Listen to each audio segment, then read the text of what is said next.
자, 우리 12조입니다. 자, 사업계획의 변경이 나오는데요.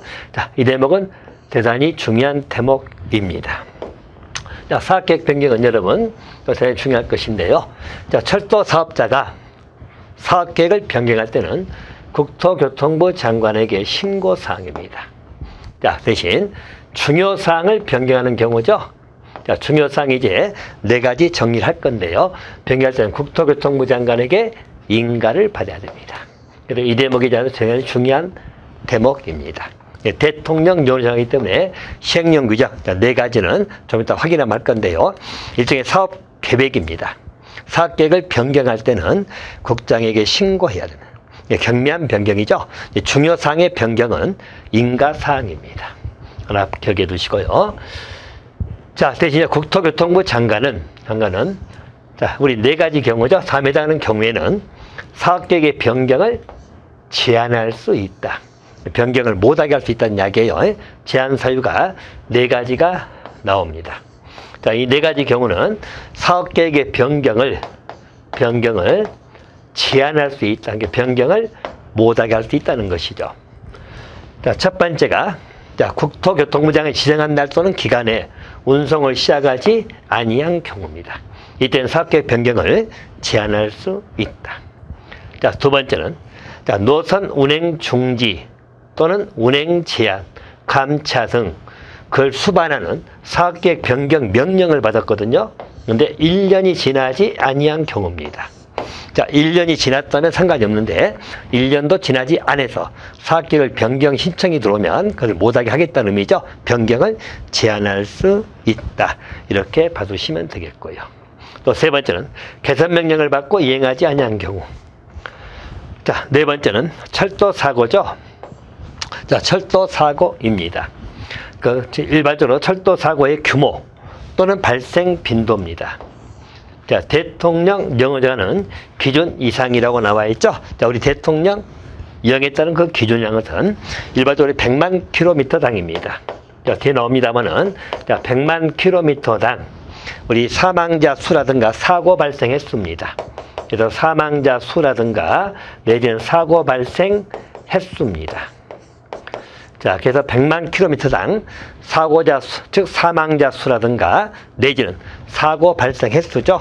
자, 최근 5년간 평균보다입니다. 최근 5년간 평균보다도 100분의 2, 20%죠. 2%죠, 2%. 100분의 2 이상, 10분의 2. 10분의니까 20%거든요. 10분의 2 이상 증가된 경우입니다. 그래서 이 횟수가 최근 5년간 평균입니다. 평균보다 자, 10분의 2, 20% 이상이죠. 이게 증가된 경우입니다. 자, 그러면 사망자 수라든가 사고 발생 횟수가 일종의 이제 최근 5년간 평균보다도 10분의 2 이상, 그러니까 20% 이상 증가됐다고 생각하시면 되겠죠. 이런 경우에는 사업계획의 변경을 제한할 수 있다. 그러면 제한사유는 4가지가 나오는데요. 줄여서 여러분 기억한다면 첫 번째가 운송을 시작하지 아니한 경우죠. 자, 두 번째는 변경 명령을 받고, 물론 이때 변경 명령은 일종의 이제 우리 노선의 운행 중지 또는 운행 제한, 감차 조치를 수반하는 그런 사업계획 변경 명령을 받고 1년이 경과되지 아니한 경우입니다. 자, 세 번째는 개선 명령을 이행하지 아니한 경우. 네 번째는 일종의 이제 철도 사고죠. 자, 철도 사고가 기준 이상. 자, 그 기준 이상이라는 것은 100만 킬로미터당 자, 우리 사망자 수나 사고 발생 횟수거든요. 철도 사고 발생 횟수가 최근 5년간 평균보다도 20%죠. 2%, 10분의 2니까요. 10분의 2 이상 증가된 경우입니다. 이 경우는 국토교통부 장관은 사업계획의 변경을 제한할 수 있다. 이렇게 기억해 두시면 됩니다. 자, 또 한 가지. 일반 사업계획 변경 절차나 기준 그 밖 변경 국토교통부 령으로 정한다. 이렇게 나와 있고요. 자, 또 한 가지.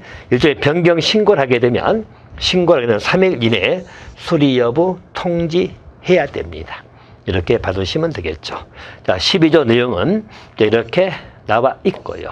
자, 또 한 가지. 일반적으로 그래서 신고를 해야 되는데 역시 이 경우도 마찬가지예요. 일반적으로 신고를 해야 되는데 신고를 하지 않았다. 또 중요사항 변경은 인가거든요. 인가를 받지 아니했다. 그리고 나서 사업계획을 만약 변경을 안 했다는 이야기죠. 그럼 이 경우는 역시 1천만 원 이하의 과태료 부과 대상이 됩니다. 이렇게 기억해 두시면 되겠고요. 그다음에 중요사항의 변경입니다. 자, 중요사항의 변경은 기본적으로 인가사항이죠. 자, 그래서 이 경우는 국장의 인가를 받아야 됩니다. 기억해 두시면 되겠고요. 중요사항 변경은 네 가지가 나오는데요. 첫 번째는 벽지 노선 기억해 두시면 됩니다. 그래서 여러분들 이것은 간단히 핵심 단어 벽지 노선입니다. 자, 그래서 일종의 이제 우리 보상계약이 체결된 경우죠. 보상계약이 체결됐다. 단어 두 개로만 기억하세요. 자, 그래서 철도 이용수가 적어서 수지 균형 확보가 극히 곤란한 벽지 노선입니다. 그래서 공익 서비스 비용이죠.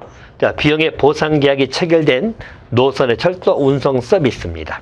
서비스 종류를 변경하거나 추가하는 경우죠. 그래서 벽지 노선 보상 계약 기억해 두시면 되겠고요. 그다음에 운행 구간 변경입니다. 또 한 가지가 운행 횟수 변경이거든요. 횟수 변경은 10분의 1 이상입니다. 자, 그리고 네 번째는 정차역입니다. 정차역의 신설, 폐지, 그리고 변경이죠. 이때 변경은 10분의 2 이상입니다. 자, 그리고 이 세 가지는 전부 다 여객 열차에 해당된다고 봐주시면 됩니다. 화물열차 들어가지 않죠. 운행 구간의 변경은 여객 열차 경우에 하나입니다. 그래서 화물열차는 들어가지 아니한다. 운행 구간 변경입니다. 자, 세 번째가 운행 횟수 변경이거든요. 자, 운행 횟수 변경을 사에 나와 있죠. 운행 횟수 변경인데 이거는 10분의 1 이상입니다. 역시 여객열차에 한정한다고 나옵니다. 또 한 가지가 여객열차의 정차역을 신설 폐지고, 자, 변경은 10분의 2 이상 변경입니다. 네 가지죠. 다만 운행 횟수 변경 중에서 단서 조항이 뭐가 있냐면 공휴일이나 방학이죠. 보통 우리 학생들이 많이 이용하는데 방학 기간입니다. 그러면 일반적으로 이 경우는 3개월 이내 기간 동안에 운행 횟수를 변경하는 경우를 제한다고 나와 있죠. 자, 그러면 이런 경우는 인가사항이 아니란 이야기죠. 방학 때문에 3개월 이내 기간 동안에 운행 횟수를 일시적으로 변경했다는 이야기죠. 학생들이 많이 이용하지 않기 때문에. 그래서 이런 경우는 인가받지 아니해도 된다. 이 경우는 인가사항이에요. 이렇게 봐두시면 됩니다. 자, 또 한 가지.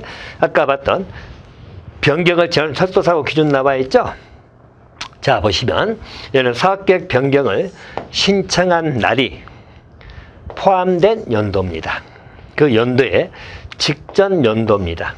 직전 연도. 열차 운행거리 100만 킬로미터당.